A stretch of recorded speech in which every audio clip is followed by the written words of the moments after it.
A aula de hoje vai ser uma orientação do que eu vivo dentro de um hospital que não é referência a queimados, né? Mas é um pronto-socorro. Então, esse pronto-socorro pode ser qualquer pessoa, você pode estar trabalhando em qualquer lugar, ou nem precisa ser hospital, né? Porque o queimado, ele é uma urgência e emergência que você pode pegar em qualquer local, né? E aí é muito interessante você saber dar os primeiros atendimentos, a primeira assistência, para depois encaminhar para a referência. Sinceramente, para mim, é uma das assistências mais difíceis, porque é um paciente, geralmente está numa situação de muita dor. E aí, na assistência intra-hospitalar, é que eu vou fazer, primeiro, a oferta de oxigênio, caso necessite, mesmo que o paciente esteja em ambiente, eu vou fazer uma oferta de O2 preventivo. Eu vou fazer medicações, principalmente analgésicas, né? Porque esse paciente está com muita dor, então eu vou ter que iniciar um acesso periférico rápido, tá?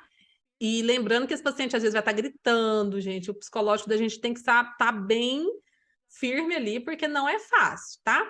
Monitorizar esse paciente é importantíssimo eu ter a monitorização o tempo todo, tá? Porque principalmente nesses 7 dias onde é o processo inflamatório. Então, eu preciso estar o tempo todo monitorizando todos os sinais vitais desse paciente.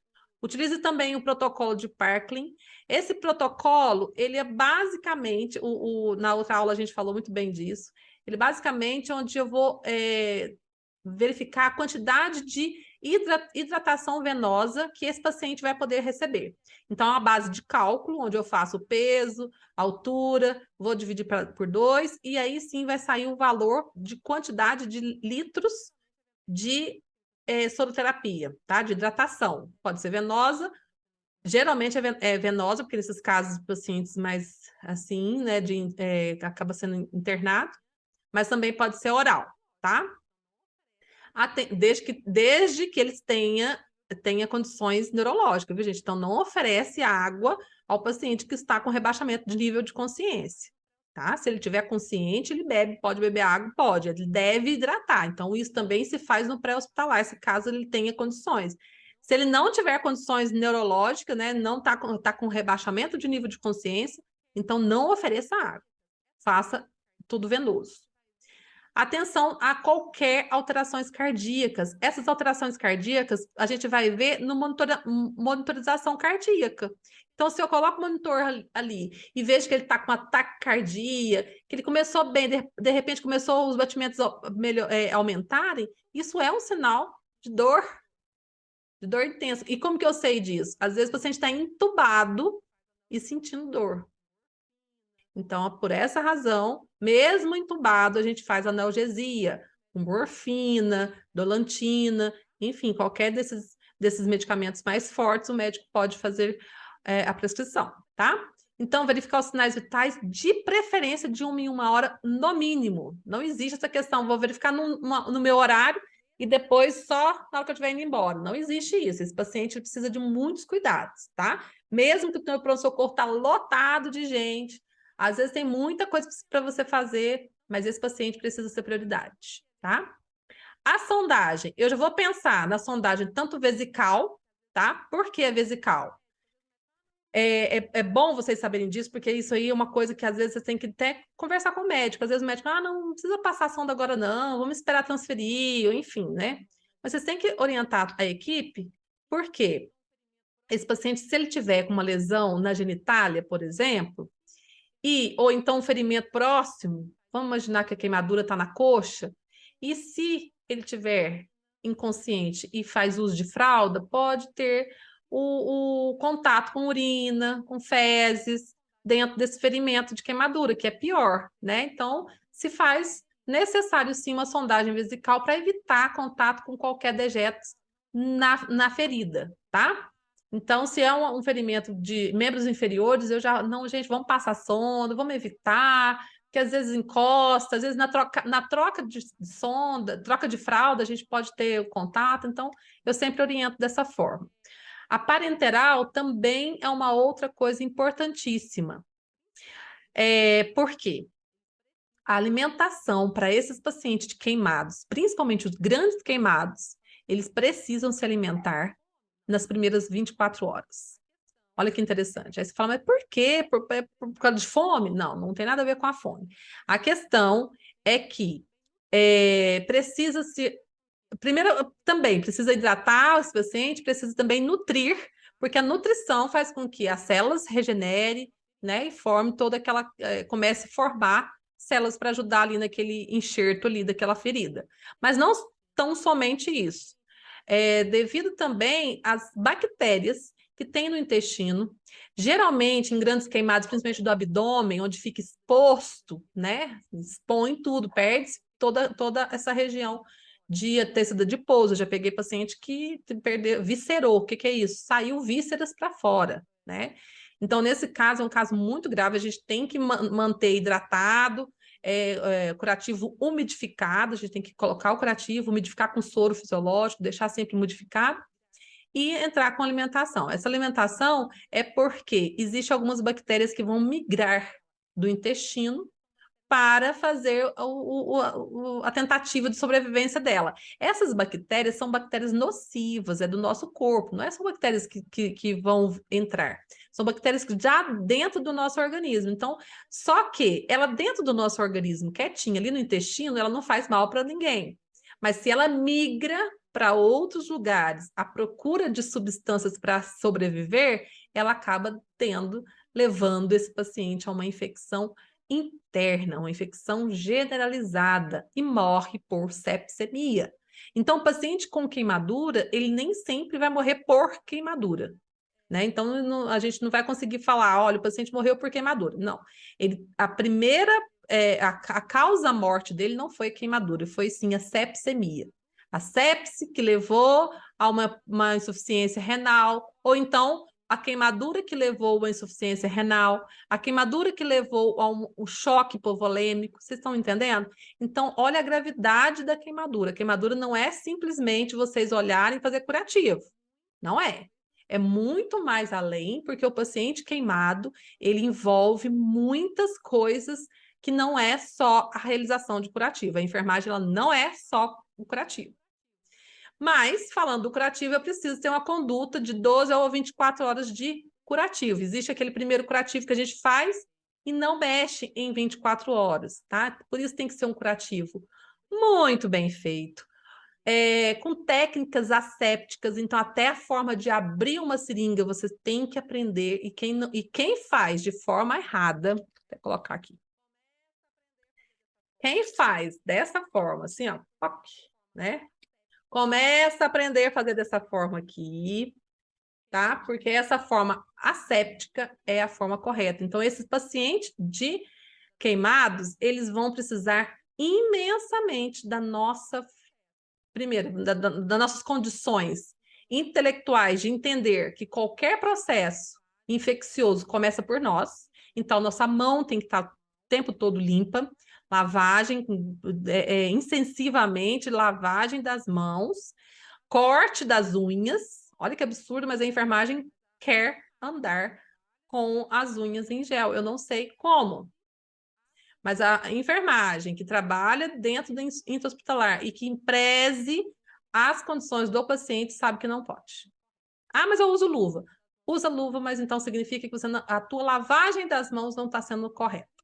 Porque a lavagem das mãos você não consegue lavar com escovinha o tempo todo, consegue? Se conseguir, ótimo. Mas, enfim. Então, esse paciente, ele precisa de nós. Ele perdeu a sua proteção e é quem vai definir essa questão de infecção cruzada ou não, é nós, os profissionais da área da saúde, tá? Vai infundir também cristalóides em várias quantidades, então o médico vai ter que fazer o protocolo, verificar quanto de sódio, quanto de potássio, quanto de eletrólitos, tudo que vai precisar, tá? Continuando com a assistência, manter material de fácil acesso para intubação. Nós, enfermagem, a gente consegue identificar quando o paciente está iniciando o processo de sofrimento respiratório mais rápido do que o médico, porque nós somos beira-leito. A equipe médica, às vezes, vai lá, olha o paciente e volta para o descanso médico. Então, vê o paciente e volta lá para a salinha para prescrever. A enfermagem, ela fica beira-leito. Então, é ali que você vai conseguir identificar. Identificou que o paciente precisa da intubação, pega os materiais, já coloca o material próximo e já aciona a equipe médica. Esse acionamento é uma discussão, o médico vai falar se quer ou não, se vai fazer ou não, mas é uma forma de vocês também contribuírem do nosso ponto de vista, né? Então, a gente não pode entubar, mas a gente pode, sim, dar informações e cuidar dos materiais para que, na hora da intubação, o médico não passa tanto sofrimento, que aí tem lâmpada, não tem isso, perdeu aquilo, o material não está funcionando. Então, enfim, tem que ficar bem claro que o acesso aos materiais é da enfermagem, tá?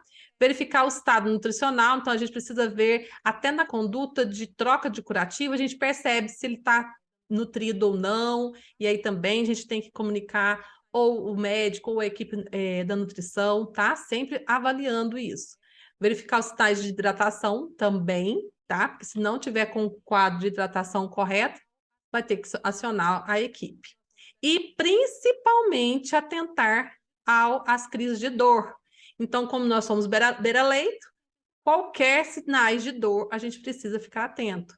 E aí eu chamo muita atenção para esses pacientes entubados. Paciente entubado, qualquer alteração cardiológica dele no monitor é uma forma de vocês olharem. Então, assim, às vezes o monitor está lá gritando, berrando, mostrando, acendendo luz.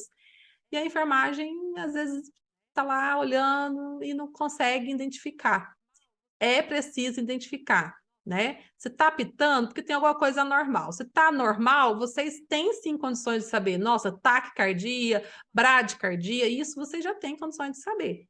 Então, identificou uma brad ou uma taquicardia, é sinal de dor. Então, doutor, ele está muito taquicárdio, a gente foi virar para dar o banho, ele piorou, ele começou a ficar com mais taquicárdio. Verifiquei sinais vitais, 1 hora atrás estava 100 por batimentos, agora está 120. Então, enfim, vocês chegando lá com informações, não precisa de vocês falarem do traçado, do eletro, não precisa entrar na medicina, tá? Dentro da enfermagem, vocês têm subsídios, né, informações concretas que o médico vai analisar e, obviamente, vai fazer o que a gente quer, que é tirar o paciente do sofrimento, tá?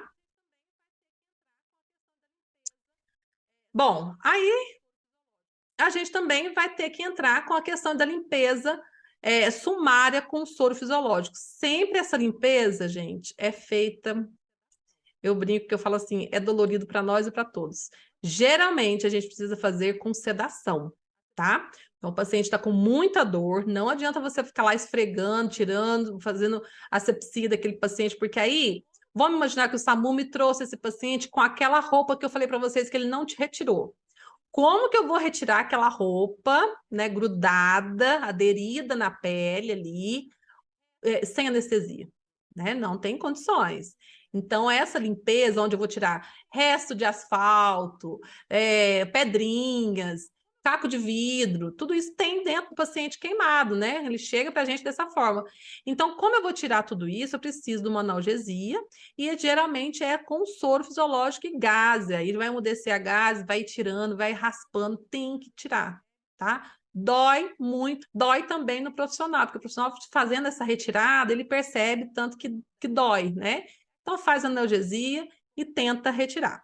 A remoção da epiderme solta é aquela bolha que estourou, ficou aquele resíduo, sabe, de bolha, debrida, né? Tira lá com bisturi, vai retirando tudo lá para deixar o local bem vascularizado para colocar o curativo. Porque se você faz o curativo junto com aquela borda que está solta, aquela borda não vai regenerar e vai impedir do curativo aderir na superfície que a gente quer, tá?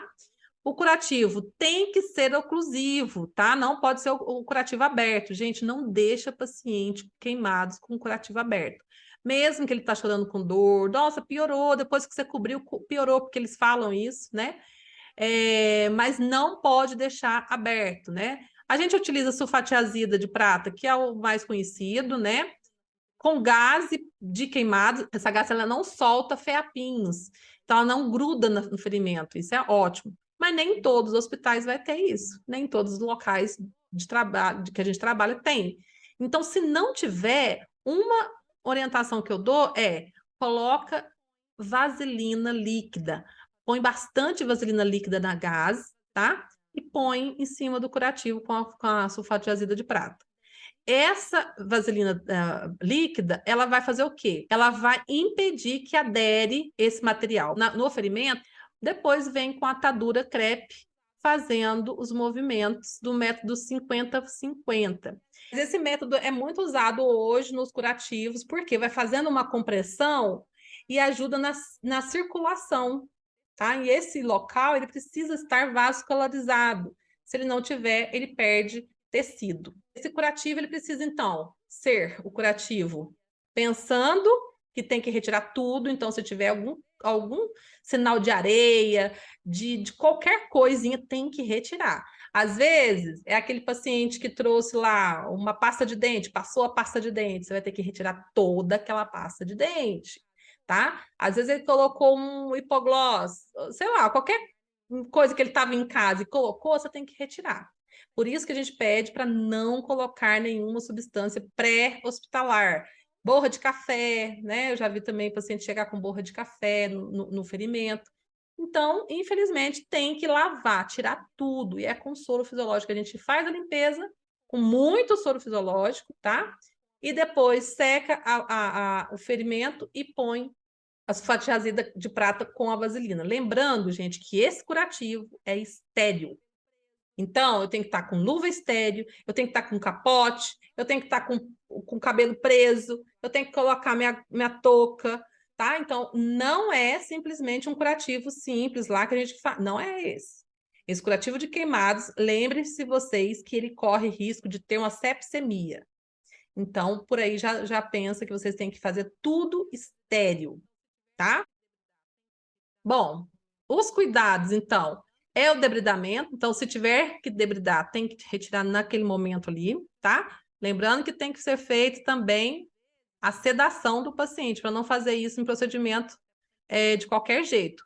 Às vezes, ele é até considerado cirúrgico, às vezes tem que levar até para o centro cirúrgico, tá? Dependendo se for complexidade, aí leva para o centro cirúrgico, tá? A gente precisa também, às vezes, usar de camas específicas, de roupas específicas para o queimados, de curativos específicos, fisioterapia, tanto respiratória como motora, a gente vai ter que iniciar, então, o paciente que precisa desses cuidados é interno ou então na UTI, tá? E deve ser prescrito pelo médico, pelo enfermeiro. O enfermeiro também pode prescrever a questão do curativo e dos cuidados, tá? Então, qual é a cama específica? Essa cama, esse lidron, ela é específica, ela é toda acolchoada e ela tem que ser estéreo também, viu, gente? Então, até o local desses pacientes de grandes queimados, o campo estéreo é também da cama. Olha só que interessante, não é só o local, porque às vezes é um queimado grande, então ele precisa de ser estéreo. A roupa estéreo às vezes precisa também, né, essas de compressão. Então vocês vão ver também que em lugares mais assim utiliza. Mas um grande queimado desse aqui, por exemplo, ó, tá vendo? É muito difícil, horas fazendo o curativo. Bom, então olha para você ver, ó, olha a colega aqui, ó, tá vendo? Essa colega tá de gorro, tá de máscara, tá de capote, tá de luva estéreo. Por quê? Porque esse é um grande queimado. Então, tem que ter ajuda, o outro colega tá aqui. Então, tudo aqui é estéreo. Então, ele tá fazendo a troca de curativo, vai retirar tudo isso, fazer o curativo e voltar. Então, gente, é sério. O curativo para o grande queimado tem que ser estéreo.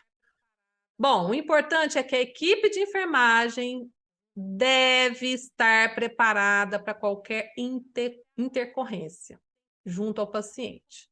E ele também tem que orientar desde a internação até a alta. O paciente ele tem que saber como faz o autocuidado, fazer as prevenções de complicação, porque esse paciente vai ficar um tempo com complicações, com risco de complicações. Então, a enfermagem precisa estar apoiando ele em todos esses sentidos, tá? As intercorrências podem acontecer várias, pode ser renal aguda. Se tiver uma parada cardiorrespiratória nesse paciente, gente, nesse aqui, por exemplo, ó, onde eu ponho a mão, tá tudo queimado, né? Mas, infelizmente, a parada cardiorrespiratória é risco e benefício, eu tenho que pensar. Então, nesse caso, eu tenho que massagear, mesmo se ele tiver descoberto aqui, infelizmente. Põe a luva, por isso que o paciente, a gente, quando vai ter contato com o paciente, mesmo verificando sinais vitais, põe a luva. Porque se você verificou ali que tem alguma coisa de anormal e eu tenho que intervir, eu já estou de luva. E nesse caso, a proteção também é para você. Bom, no caso de uma parada cardiorrespiratória, eu não posso esperar ele ficar melhor, eu tenho que atuar naquele momento. Então, a massagem é feita mesmo nessa região que não tem a superfície tecido cutâneo, viu? Mesmo que não tenha pele, eu vou ter que fazer. Bom, e então o que que eu devo fazer lá em casa? Vamos imaginar que no pré-hospitalar aconteceu alguma coisa, o que que eu tenho que fazer? Bom, afastar a vítima do agente causador. Se é uma panela de água quente, eu tenho que desligar o fogo, tira a água, tira o local, né? Se é corrente elétrica, eu vou lá, desligo o interruptor lá, o gerador, a chave geral. Eu não vou tirar a pessoa do choque, né? Então, se a pessoa está lá levando um choque numa tomada, por exemplo, eu não vou lá retirar ela do choque. Eu vou lá do outro lado desligar a chave geral do local, né? Se estiver em chamas, gente, muita atenção nisso, porque isso aconteceu o ano passado com uma colega minha, eu fiquei muito triste dela me contar isso, tá? Se uma pessoa estiver em chamas, eu preciso fazer alguma coisa, então ou eu vou envolver ela com o cobertor, ou então eu vou pedir para ela rolar, ou então eu jogo terra, alguma coisa, mas eu não jogo água, pelo amor de Deus. Eu não posso jogar água, eu não posso, ele não pode correr, tá? Porque no momento da chama é doloroso demais. E então a pessoa sai correndo, porque realmente dói e ela sai correndo. Quanto mais ela corre, mais o fogo, o vento vem, né? E aí aumenta as chamas. Então, qual é a indicação? Você precisa ser calculista nesse momento, porque se é um familiar seu, alguém que você conhece, você tem que entender isso. Que o primeiro coisa que você tem que fazer é tentar apagar as chamas. Se a pessoa não consegue, tentar derrubar a pessoa, tentar fazer com que a pessoa rode, enfim, grite, faça alguma coisa para mostrar. Porque essa minha aluna me explicou que o irmão dela ateou fogo, né, tentativa de autoextermínio, e na hora ninguém soube fazer nada, e ele só gritava e corria, e todo mundo corria atrás dele, mas ninguém sabia fazer nada. E aí, quando eu falei para ela, nossa, se tivesse jogado um cobertor, tivesse rolado no chão, jogado até a própria terra, né? Jogar terra nele, assim, para tentar ver se tira, enfim. Aí ela, nossa, depois que eu fui parar, aí quando eu dei a aula, ela falou, nossa, se eu tivesse feito alguma coisa, estava melhor. Bom, o irmão dela não faleceu naquele momento, foi levado para a Grande Queimadas e faleceu de quê? Sepsemia, tá? Entrou em sepsis e morreu depois de quase 2 meses internado na UTI. Então, o sofrimento de ficar numa UTI e tudo mais, né? Então, algo que vocês viram qualquer tipo de chamas, está com chamas, tenta apagar essa chama, mas não jogando água, tá?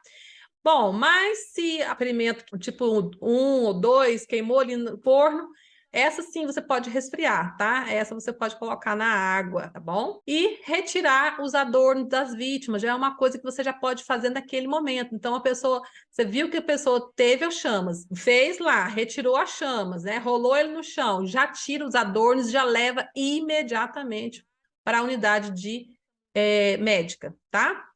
Retira também a roupa se for necessário. Ofereça muita água se ele tiver consciente, orientado, porque aí já é reposição de hidratação, né? Se tiver segundo grau ou primeiro grau, lavar com a água afetada com água e sabão também pode lavar, tá? Mas se tiver no terceiro grau, não lave. Leve imediatamente, porque o terceiro grau não tem o que fazer a não ser no hospital, tá? Desligue a chave geral da energia, que eu falei para vocês, e providenciar a transferência da vítima. Gente, em casa, eu não sou enfermeira super-herói, tá? Eu não fico fazendo muita coisa, eu não tenho muita coisa. Se alguém chegar aqui, eu preciso de uma sulfatiazida de prata porque o meu marido queimou. Não, não tem. Vai para o hospital, tá? Porque tem coisas que você precisa providenciar a transferência. Então, tem coisas que a pessoa fica protelando, tentando fazer em casa, e nas questões de emergência, eu sempre oriento vocês, não façam nada em casa que vocês não consigam fazer. Leve para o hospital que é melhor. Chame ajuda, tá? Porque a questão da queimadura, falo para vocês, não é só a queimadura, são os malefícios, as complicações que ela pode ter também, tá? Bom, mas faça tudo com amor. É importante que faça tudo com amor, porque esse paciente já está sofrendo imensamente É um paciente que eu volto a dizer, é um dos piores pacientes emocionalmente para se tratar, porque você está vendo ali uma dor. E quando o ser humano vê a dor, ele sente a dor. Então, às vezes eu já fiz curativo, gente, com o meu coração doendo.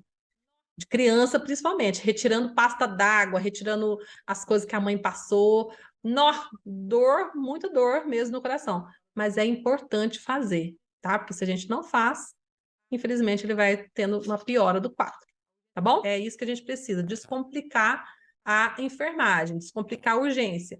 A urgência não pode ser feita de complicações, vocês têm que estar consciente de que é simples fazer as coisas, tá? Desde que você tenha um raciocínio lógico e direcionado, que é o que a gente está fazendo aqui. Vocês estão se aperfeiçoando, método ABD, aperfeiçoando e vão ter também uma postura profissional diferente, porque vocês vão conversar com o médico de forma diferente e, consequentemente, um direcionamento tanto seu quanto da tua equipe, que você vai coordenar a tua equipe também, tá?